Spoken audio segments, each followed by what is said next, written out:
So back in 2015 or 2016, I was staying with a really good friend.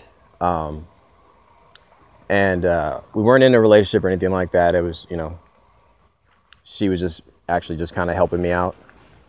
And she has two sons, one's 7, one is 8. And her sons are very fond of me. I was kind of like I guess a second father figure to them or whatever. And they had a Boy Scout event that came up. They both were in Boy Scouts. And for whatever reason, their father couldn't make it. So their mom, my friend, asked me if I would go. I was like, sure. So I went with them to the event or whatever. And, during that time, I would say like that was the prime of my gang stalking, I guess, like trying to figure out what this was, still doing a lot of extensive research. And, is it government? Is it spiritual? What is this? And so I go to the event, we get there. Of course, I'm getting mobbed, people are being rude and, just the usual stuff that we go through being, harassed and persecuted. And I noticed that the military was there, specifically the Army branch of the military. And they had the little area set up to showcase and display, like, their technology and weapons that they use on the battlefield and whatnot.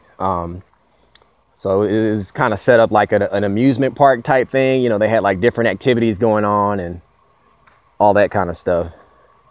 Anyways, so we went through the different courses of activities. One of the courses was a shooting range. So one of her sons came with me. I think it was like the older one.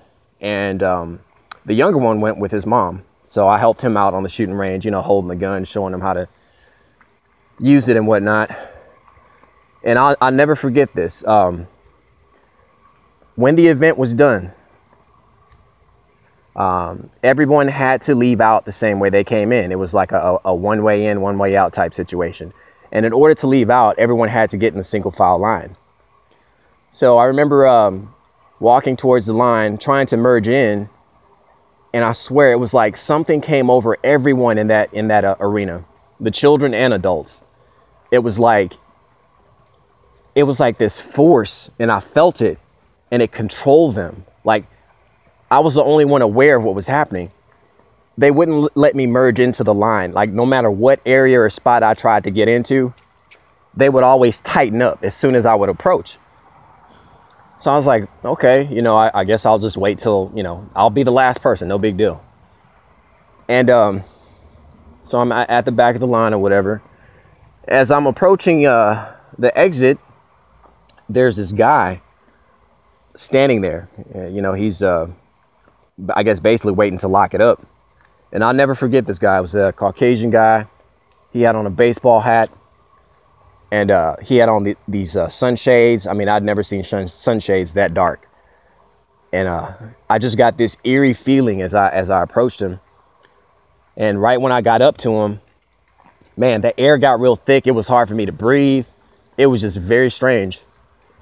Before I could walk out of that arena, this guy or this thing, whatever he was, he leaned into me and he said, "This is between us and God."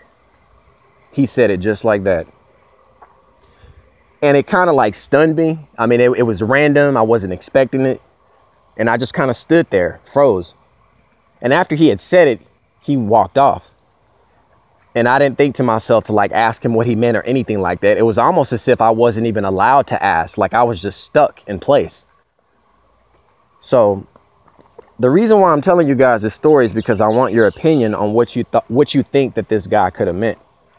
My interpretation of what he was saying was that what was happening to me, or what's happening to everyone that's being persecuted, is between Satan and his fallen and God, and that I'm caught up in the middle of it, or we're caught up in the middle of it. So that's what I felt like my interpretation of it was. I've heard people say, well, maybe you're here to do something for God and you're on a mission, and maybe, well, you know what? I'm not even going to give any more thoughts on that. I just want you guys to basically give me your take on what you think that thing could have meant. Because I really felt like in my heart that guy was like a fallen angel. Like not a demon, but an actual one of the 200 that fell. That's what I felt like. So, yeah, please just leave your comments and let me know what you think. Thank you.